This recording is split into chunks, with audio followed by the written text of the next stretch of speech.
Since the Ming Dynasty invented the playing card in the year 1400, gambling has been a significant form of entertainment for humans.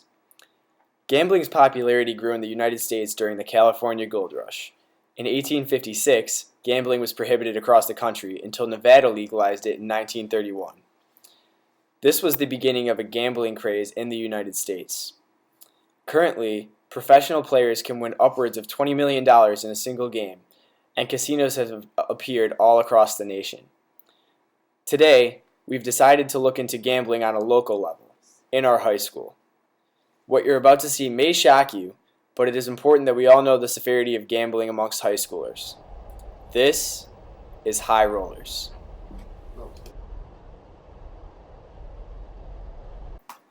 When it comes to high school students, I always think of common issues being cheating, bullying, or maybe drug use. But I've never heard anything about gambling. This increases my curiosity even more. Either gambling isn't actually an issue, or it's much more serious than anyone ever thought, and awareness needs to be spread. We started off our investigation at the school, looking for evidence that gambling is being practiced on this property.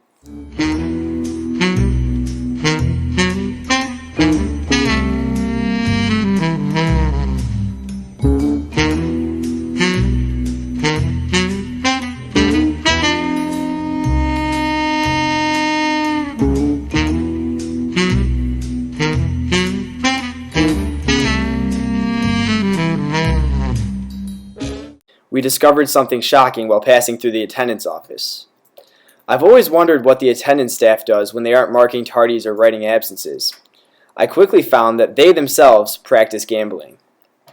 Whether it's a small friendly game of poker or placing a wager on which senior will show up to school that day, it has become clear that this problem is very real and it is happening under Northville's roof. We now venture on towards the stairs of the new wing of Northville High School, where I try to point out the spots that the gamblers may be hiding.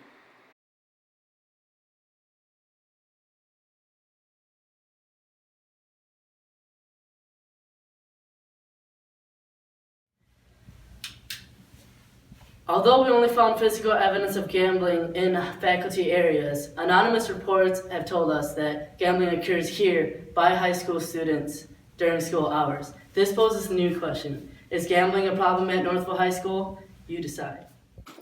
Our next stop was an underground Northville poker group. We sat in on a game and after interviewed a couple players. The group plays cash games that cost $20 to buy into.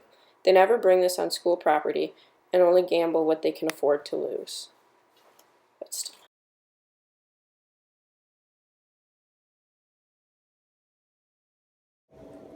What forms of gambling do you partake in? Mainly just poker, Texas Hold'em, but various other things, very small scale compared to what I do in poker. Do you think that gambling is an issue in Northville High School? Yes, Why do you say that? because a lot of kids gamble on a lot of different things. What types of different things? You got your horse racers, you got your dicers, you got your poker players, and then you got your sports bettors. How do you feel when you win a lot of money? When you win in poker, it's one of the best feelings you can have. You know, raking in all those chips and just seeing the faces of all the people you took their chips from is just really great. So overall, how do you think that this gambling problem in Northville High School could be fixed? Do you think there's any way that this I don't can be really fixed? think there's a lot of people in Northville just have money to throw around, and I think this is just a fun way for people to do it, and I don't see it being, solved if you think it's a problem. Next, we interviewed an amateur poker player who has experience playing in many high-stake poker games. My name's John Corsi. I'm a business owner. I own a couple of restaurants, and I'm a home builder, and I love to play poker. All right, so you can start. So when did you start playing poker? Started playing poker about 12 years ago. Started mostly playing with my friends, and then mostly in cash games. And then we started playing tournaments. And then there was a big poker craze with the World Series of Poker, and you would see poker on TV all the time, and on ESPN. And just watching it, I thought I'd be pretty good at it. So I started winning a lot of local tournaments, and I won about, just locally here, I was winning like a ton of tournaments. I won like $12,000. So I decided to go out with a buddy of mine. We went to Niagara Falls to play in the World Poker Tour. It's a $10,000 buy-in, so that's huge. That's like. So I was really nervous. At that time, I was playing out with all the biggest pros in the world. One time I was at the World Series of Poker. It was the first time actually I played, and I was going down to the wire.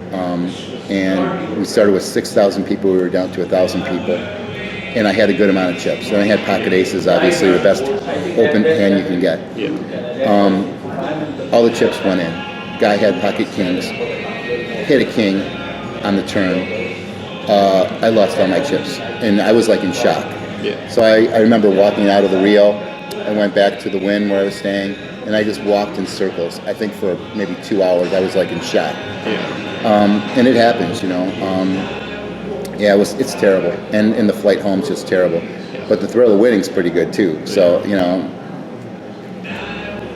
to me, it's a thrill. But yeah, it's very disappointing to lose. How do you feel when you win a big pot? Depends on who I'm taking the money from. Depends on how much I'm up or down. How do you feel normally, it's a pretty good feeling. Okay. How do you feel when you lose a big pot? I don't know. I lost money. I gotta just keep playing my game, I guess. Okay. So what do you think about like younger people gambling, like especially minors, where it's illegal to gamble? Yeah, gosh, if I had kids gambling, I'd be pretty upset.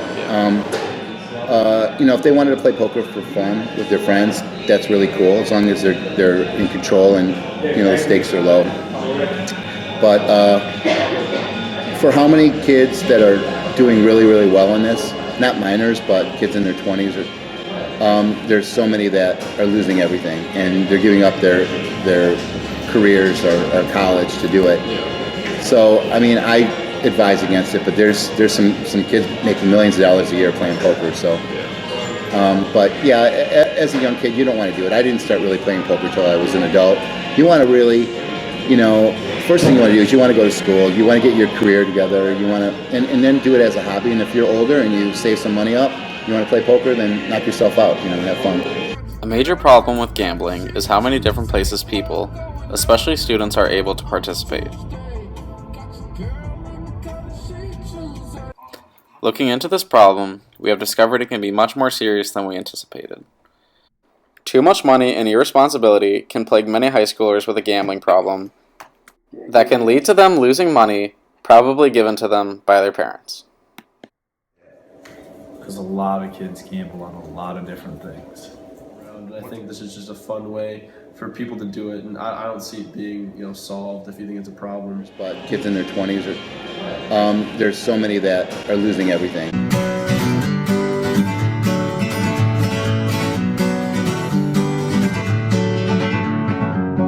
Feeling my way through the dark.